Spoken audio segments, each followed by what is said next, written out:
শক্তিশালী বিস্ফোরণে কেঁপে উঠেছে ইউক্রেনের রাজধানী কিয়েভ। শনিবার ২৭ ডিসেম্বর ভোরে সেখানে একাধিক বিস্ফোরণের শব্দ শোনা যায়। ধারণা করা হচ্ছে রাশিয়া বড় ধরনের মিসাইল হামলা চালিয়েছে।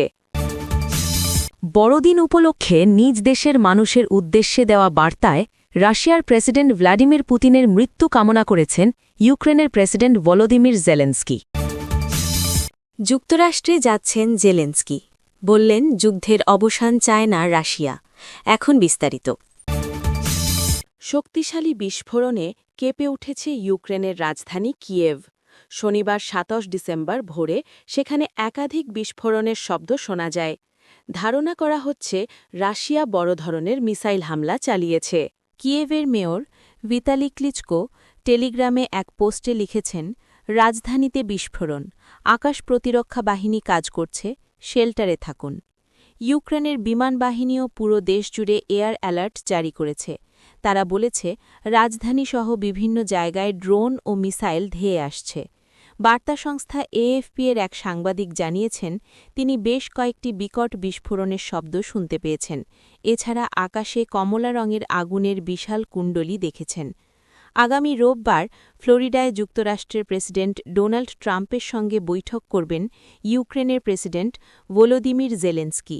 এ বৈঠকে রাশিয়ার সঙ্গে যুদ্ধবন্ধ নিয়ে তার আলোচনা হতে পারে। ঠিক এর আগেই ইউক্রেনে বড় হামলা চালাল রুশ সেনারা। গতকাল শুক্রবার রাশিয়া অভিযোগ করে জেলেনস্কি ও ইউরোপীয় ইউনিয়নের নেতারা যুক্তরাষ্ট্রের মধ্যস্থতার এ শান্তি আলোচনা নস্যাৎ করে দেওয়ার চেষ্টা করছে। এদিকে যুক্তরাষ্ট্রের president Donald Trump Russia Ukraine যুদ্ধবন্ধে শান্তি চুক্তির একটি ২০ দফা খসড়া তৈরি করেছেন। এতে বলা হয়েছে, যদি দুই দেশ এটি মানে তাহলে তাৎক্ষণিকভাবে যুদ্ধ বন্ধ হবে এবং রুশ সেনারা ইউক্রেনের যেসব ভূখণ্ডে আছে সেখানে অবস্থান করবে। অপরদিকে ইউক্রেনের সেনারা পূর্বাঞ্চলীয় অঞ্চল থেকে পিছু হটবে, যেখানে পরবর্তীতে একটি ইকোনমিক জোন তৈরি করা হবে। বড়দিন উপলক্ষে নিজ দেশের মানুষের উদ্দেশ্যে দেওয়া বার্তায় রাশিয়ার প্রেসিডেন্ট ভ্লাদিমির পুতিনের মৃত্যু কামনা করেছেন ইউক্রেনের প্রেসিডেন্ট ভলোদিমির জেলেনস্কি। তিনি তার শুভেচ্ছা বার্তায় বলেছেন, আমাদের জন্য রাশিয়া এতে দুর্ভোগ বয়ে আনলেও তারা আমাদের সবচেয়ে মূল্যবান জিনিস দখল ও সেখানে বোমা হামলা করতে পারেনি। তা হল ইউক্রেনীয়দের মন, একে অপরের প্রতি বিশ্বাস এবং ঐক্য। সরাসরি নাম উচ্চারণ না করে পুতিনের মৃত্যু কামনা করে জেলেনস্কি বলেছেন, আজ আমরা সবাই একটি স্বপ্নই দেখি, সবার জন্য আমাদের একটাই প্রত্যাশা, তার ধ্বংস হোক। বড়দিনের আগ মুহূর্তে ইউক্রেনের বিভিন্ন জায়গায় ব্যাপক মিসাইল ও ড্রোন হামলা চালায় রাশিয়া। এতে ৩ জন নিহত ও বেশিরভাগ অঞ্চল বিদ্যুৎ বিচ্ছিন্ন হয়ে গেছে। বড়দিনের আগের এমন হামলার নিন্দা জানিয়ে জেলেনস্কি বলেছেন, ক্রিসমাসের আগের সন্ধ্যায় রাশিয়া আবারও দেখিয়েছে সত্যিকার অর্থে তারা কারা। রাশিয়া ব্যাপক বোমা বর্ষণ করেছে, শত শত শহীদ drone, ballistic missile, Kinzhal missile দিয়ে হামলা চালিয়েছে, সবকিছু ব্যবহার করেছে। ধর্মহীনেরা এভাবেই আঘাত হানে। ২০২২ সালের ২৪শে ফেব্রুয়ারি ইউক্রেনে পূর্ণমাত্রার সামরিক হামলা চালানোর নির্দেশ দেন পুতিন। এরপর প্রায় ৩ বছর ধরে ইউক্রেনে যুদ্ধ করছে তার সেনারা। এই সময় ইউক্রেনের ২০% অঞ্চল দখল করেছে রাশিয়া। যুক্তরাষ্ট্রে যাচ্ছেন জেলেনস্কি, বললেন যুদ্ধের অবসান চায় না রাশিয়া। এখন বিস্তারিত। ইউক্রেনের প্রেসিডেন্ট ভলোদিমির জেলেনস্কি বলেছেন, কিয়েভে রাশিয়ার ড্রোন ও ক্ষেপণাস্ত্র হামলা প্রমাণ করে রাশিয়া যুদ্ধ শেষ করতে চায় না। রাশিয়ার সঙ্গে যুদ্ধ অবসানের পরিকল্পনা নিয়ে মার্কিন প্রেসিডেন্ট ডোনাল্ড ট্রাম্পের সঙ্গে আলোচনার জন্য যুক্তরাষ্ট্রে রওনা হওয়ার আগে শনিবার ওই মন্তব্য করেছেন তিনি।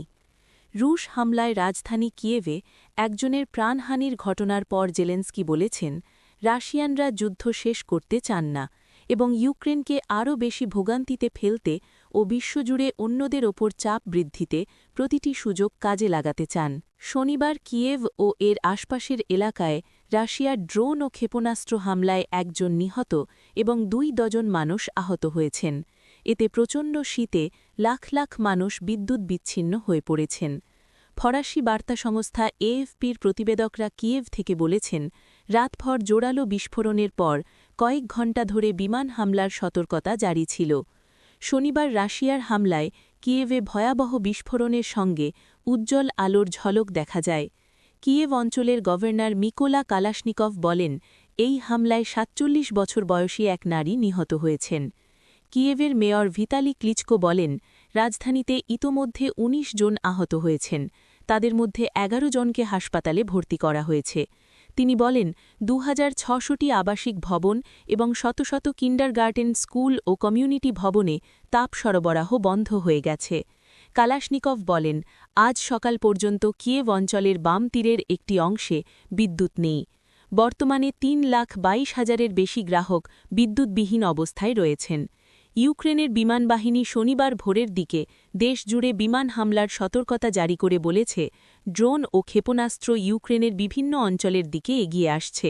ইউক্রেনের প্রেসিডেন্ট ভলোদিমির জেলেন্সকি বলেছেন, কিয়েভে রাশিয়ার এই হামলার মাধ্যমে এটা প্রমাণিত হয়েছে যে মস্কো যুদ্ধ শেষ করতে চায় না। রাশিয়া ২০২২ সালের ফেব্রুয়ারিতে ইউক্রেনে যুদ্ধ শুরুর পর থেকে চলা সংঘাতে ইতোমধ্যে কয়েক দশক হাজার মানুষ নিহত হয়েছেন। এই লড়াই বন্ধে ট্রাম্পের প্রস্তাবিত পরিকল্পনা নিয়ে আলোচনা করতে রোববার ফ্লোরিদায় ট্রাম্প ও জেলেন্সকির বৈঠক হওয়ার কথা রয়েছে। সর্বশেষ এই পরিকল্পনায় ২০ দফার প্রস্তাব রয়েছে। এতে বর্তমান যুদ্ধরেখা ধরে সংঘাত স্থগিত রাখা হবে, তবে পূর্বাঞ্চল থেকে সেনা প্রত্যাহারের সুযোগ পাবে ইউক্রেন। ওই অঞ্চলে বাফার জোন গড়ে তোলা হতে পারে বলে চলতি সপ্তাহে জানিয়েছেন জেলেন্সকি।